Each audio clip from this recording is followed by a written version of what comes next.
जो oral hygiene है वो न्यूबॉर्न बेबी का भी ओरल हाइजीन मेंटेन रखना चाहिए। इसका बहुत इंपॉर्टेंस है। मसलिन क्लॉथ को लीजिए, उसको आप वार्म वाटर में थोड़ा डिप करके और उसको अपनी फिंगर पे लपेट के और उससे आप स्लोली गम्स को क्लीन कर सकते हैं, बच्चे की टंग को क्लीन कर सकते हैं और ऊपर वाली गम्स को और पैलेट को, जिसको हम तालू बोलते हैं, तो उसको क्लीन कर सकते हैं। ये सारे एरियाज क्लीन करने जरूरी हैं। आजकल फिंगर ब्रशेस अवेलेबल हैं। Either you can use a muslin cloth और finger brushes which are available now, both the things are okay.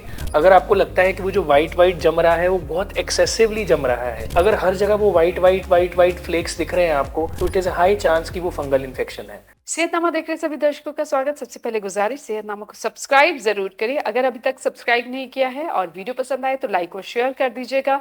Newborn care पर बहुत सारी वीडियोस हमने बनाई हैं, डिस्क्रिप्शन में उसका लिंक दिया हुआ है, वो आप देख सकते हैं। आज बात न्यूबॉर्न बेबीज, जो बिल्कुल छोटे बच्चे होते हैं, कुछ दिन के या कुछ महीनों के, उनका मुंह कैसे साफ किया जाए, उनका मुंह साफ करना कितना जरूरी होता है, और कैसे इसे साफ करें, सही तरीका मुंह साफ करने का बता रहे हैं डॉक्टर सौरभ कपूर, जो कि पीडियाट्रिशियन है। एक बार फिर से स्वागत। आज बात बच्चे के मुंह की सफाई कैसे। छोटा सा बच्चा है, पैदा होता है तो मुंह खोलना भी औखा होता है, और सिर्फ बच्चा दूध पी रहा होता है, लेकिन हाँ टंग दिख रही होती है जो जिसमें व्हाइट लगा होता है। तो सेफ तरीका क्या है बच्चे के मुंह को साफ करने का, टंग को क्लीन करने का? तो ये एक रूटीन केयर में, अगेन जैसे हमने एक सीरीज अपनी पिछली की है जिसमें हमने बेबी के रूटीन केयर के बारे में बात की है। हमने पीछे एक सीरीज की जहाँ पे हमने बेबी जो रूटीन केयर समर्स में करनी चाहिए, विंटर्स में करनी चाहिए, बेबी का हाइजीन कैसे मेंटेन करना चाहिए, उसका कान, गला, जो नाक है और आंखें हैं उनको कैसे क्लीन करना चाहिए। तो उसी का एक part I think routine care में ही आता है कि ओरल हाइजीन जिसे हम कहते हैं, कि हमें ओरल हाइजीन कैसे मेंटेन करना चाहिए। बहुत सारे लोगों को या पेरेंट्स को ये लगता है कि जब न्यूबॉर्न बेबी है वो तो केवल दूध पी रहा है, उसको साफ करने की जरूरत नहीं है ओरल कैविटी को। दूध तो हम तो है ही नहीं, समझते हैं कि यस, तो हमें लगता है कि अगर दांत नहीं है तो साफ किस चीज को करेंगे। तो ठीक है, मतलब दूध पी रहा है ना बच्चा, तो उसमें दांत तो है नहीं, साफ तो करना ही नहीं है। तो ये एक अगेन एक मिथ है। तो हमें जो ओरल हाइजीन है वो न्यूबॉर्न बेबी का भी ओरल हाइजीन मेंटेन रखना चाहिए। इसका बहुत इंपॉर्टेंस है, यानी कि माउथ की सफाई हमें रेगुलरली करनी चाहिए। क्यों इम्पोर्टेंट है? क्योंकि कहीं ना कहीं जो हम दूध पिलाते हैं बच्चे को, वो उसकी टंग पे जमा होगा, उसकी गम्स पे जमा होगा, और यही वो जगहें हैं जहाँ पे हमारे बैक्टीरियाज ग्रो करेंगे, इन्फेक्शंस हो सकती हैं। हमारी जो डेंटिशन, दांत निकलने हैं, उनकी जो रूट्स हैं उनमें इन्फेक्शंस हो सकती हैं। तो अगर हम अभी से ही उनको क्लीन नहीं रखेंगे, साफ नहीं रखेंगे, तो कहीं ना कहीं आने वाले टाइम में हमारे को प्रॉब्लम्स बढ़ेंगी, और उस पर ही फंगस ग्रो कर जाएगी, उसी पे ही बैक्टीरिया ग्रो कर जाएगा, फिर हमें उनकी दवाइयाँ लेनी पड़ेंगी। तो क्यों ना इसको अपनी एक रूटीन केयर में ही ले आएं कि जब भी हम बच्चे को मालिश करते हैं या साफ करते हैं तो हम एक प्रैक्टिस बना लें कि हमें दिन में 2 बार एटलीस्ट बच्चे की ओरल कैविटी को भी क्लीन करना है। क्लीन कैसे करना है?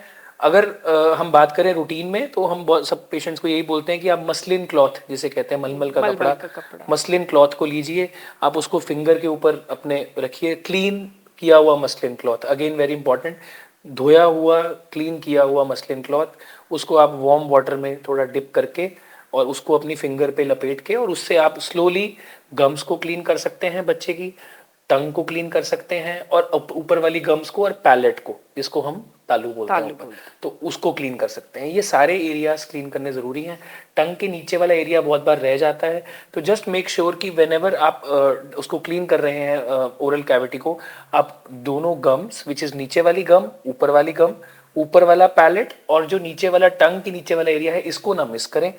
टंग तो रूटीनली क्योंकि आगे होती है तो हम क्लीन करते ही हैं। ट्वाइस अ डे, एटलीस्ट दिन में 2 बार हमें जरूर, जैसे हम 2 बार दिन में ब्रश करते हैं, जैसे हम सिंपली याद रखना है, तो वैसे ही 2 बार एटलीस्ट बच्चे की जो ओरल कैविटी है उसको क्लीन जरूर कीजिए। आजकल फिंगर ब्रशेस अवेलेबल हैं। सो वो बहुत सॉफ्ट सिलिकॉन मटेरियल के बने हुए ब्रशेस हैं जो कि फिंगर के ऊपर चढ़ जाते हैं।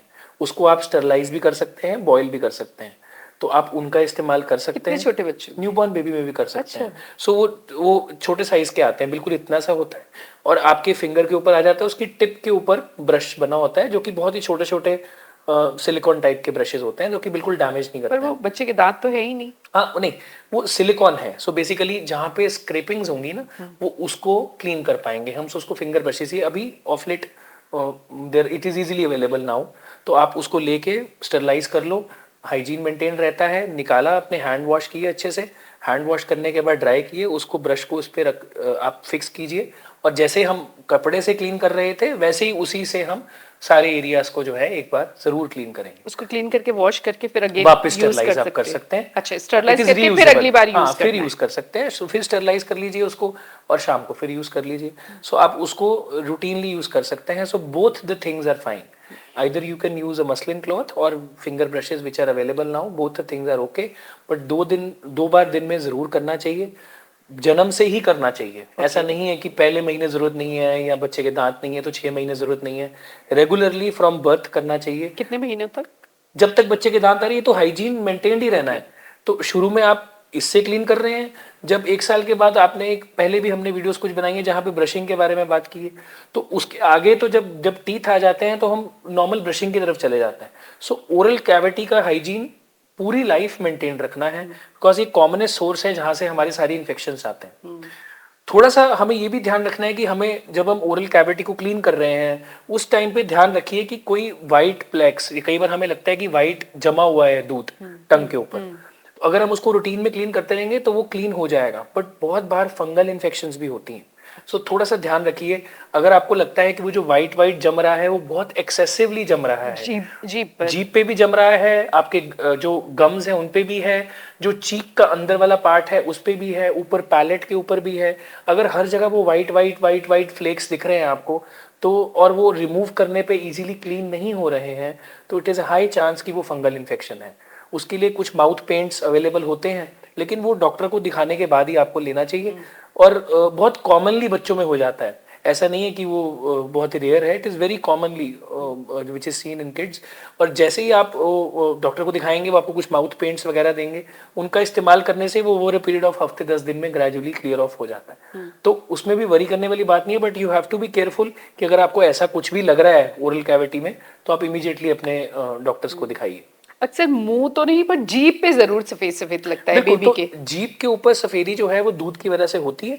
अगर आप रूटीन में एक प्रैक्टिस बनाते हैं टंग को क्लीन करने की, गम्स को क्लीन करने की, तो वो बहुत ज्यादा नहीं होगी, माइल्ड सी वाइटनेस आपको फिर भी दिखेगी, which is That is okay. Okay, because वो हम भी खाना खाते हैं, थोड़ा बहुत स्टेनिंग होगा।